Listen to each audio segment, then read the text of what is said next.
एक साधु वर्षा के जल में प्रेम और मस्ती से भरा चला जा रहा था। इस दौरान उसने एक मिठाई की दुकान को देखा, जहां एक कढ़ाई में गर्म दूध उबाला जा रहा था। तो मौसम के हिसाब से दूसरी कढ़ाई में गर्मा गर्म जलेबियां तैयार हो रही थी।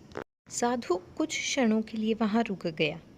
शायद भूख का एहसास हो रहा था या मौसम का असर था। साधु हलवाई को बड़े गौर से देखने लगा। साधु कुछ खाना चाहता था, लेकिन जेब ही नहीं थी, तो पैसे भला कहाँ से होते। साधु कुछ पल के हाथ सेंकने के बाद चला ही जाना चाहता था कि एक दिन हलवाई से रहा न गया और एक प्याला गरम दूध और कुछ जलेबियां साधु को दे दी। मलंग ने गरम जलेबियां गरम दूध के साथ खाई और फिर दोनों हाथों को ऊपर की ओर उठाकर हलवाई के लिए प्रार्थना की और आगे चल दिया। साधु बाबा का पेट भर चुका था। दुनिया के दुखों से बेपरवाह वो फिर एक नए जोश से बारिश के गंदले पानी में छींटे मारते हुए चला जा रहा था। वह इस बात से बेखबर था कि एक युवा नवविवाहित जोड़ा भी वर्षा के जल से बचता बचाता उसके पीछे चला आ रहा है। इस बार इस मस्त साधु ने बारिश के गंदले पानी में जोर से लात मारी। बारिश का पानी उड़ता हुआ सीधा पीछे आने वाली युवती के कपड़ों को भिगो गया और उस औरत के कीमती कपड़े कीचड़ से लथपथ हो गए।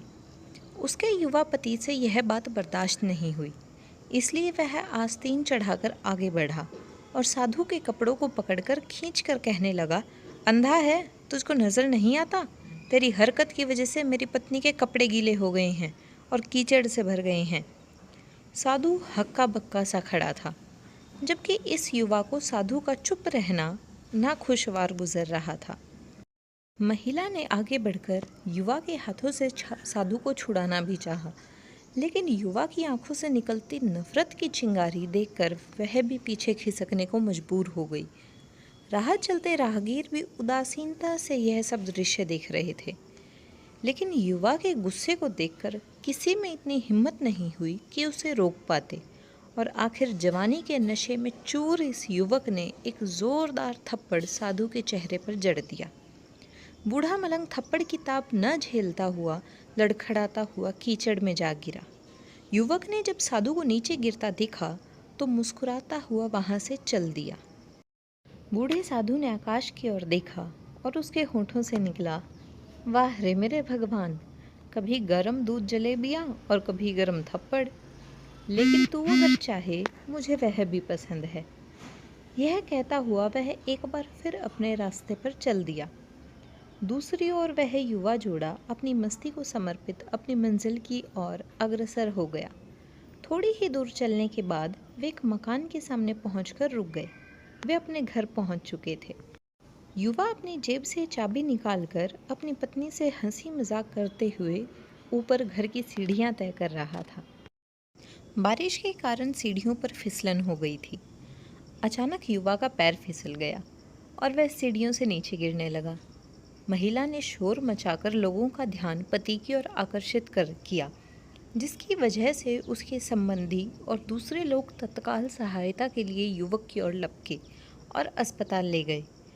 युवक का सर फट गया था और कुछ ही देर में ज़्यादा खून बहने लगा। लोगों ने दूर से आते साधु बाबा को देखा तो आपस में कानाफूसी होने लगी कि निश्चित रूप से इस साधु बाबा ने थप्पड़ खाकर युवा को श्राप दिया है, तभी उसे चोट लगी। दूसरे युवकों ने यह बात सुनकर साधु बाबा को घेर लिया। एक युवक कहने लगा, आप कैसे भगवान के भगत हैं जो केवल एक थप्पड़ के कारण युवा को श्राप दे बैठे? भगवान के भक्त में रोष व गुस्सा हरगिज नहीं होता। आप तो जरा सी असुविधा पर भी धैर्य न कर सके। साधु बाबा कहने लगा, भगवान की कसम, मैंने इस युवा को श्राप नहीं दिया। अगर आपने श्राप नहीं दिया तो ऐसा नौजवान युवा सीढ़ियों से कैसे गिरा कि उसे इतनी गंभीर चोट आई?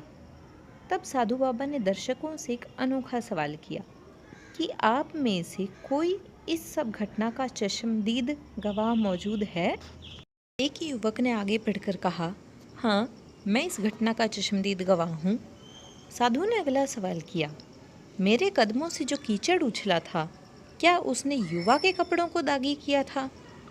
युवा बोला, नहीं, लेकिन महिला के कपड़े ज़रूर खराब हुए थे। साधु ने पूछा, फिर युवक ने मुझे क्यों मारा? युवक कहने लगा, क्योंकि वह युवा इस महिला का प्रेमी था और यह बर्दाश्त नहीं कर सका कि कोई उसके प्रेमी के कपड़ों को गंदा करे, इसलिए उस युवक ने आपको मारा।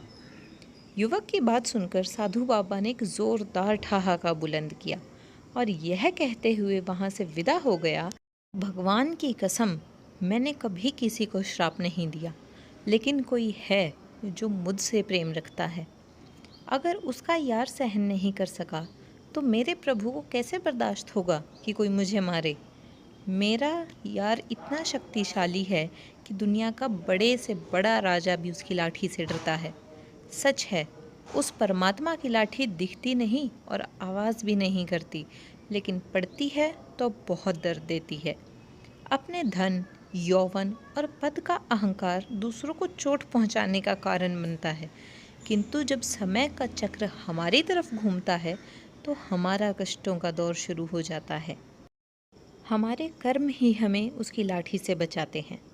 बस कर्म अच्छे होने चाहिए। किसी को भी चोट पहुंचाना, खुद चोट खाने की तैयारी करना है। हमें अपने गलत कर्मों से डरना चाहिए, क्योंकि ईश्वर की लाठी में आवाज़ नहीं होती है।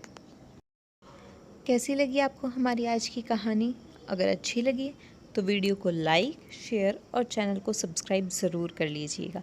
ऐसी ही अच्छी अच्छी कहानियाँ आपको मिलती रहेंगी।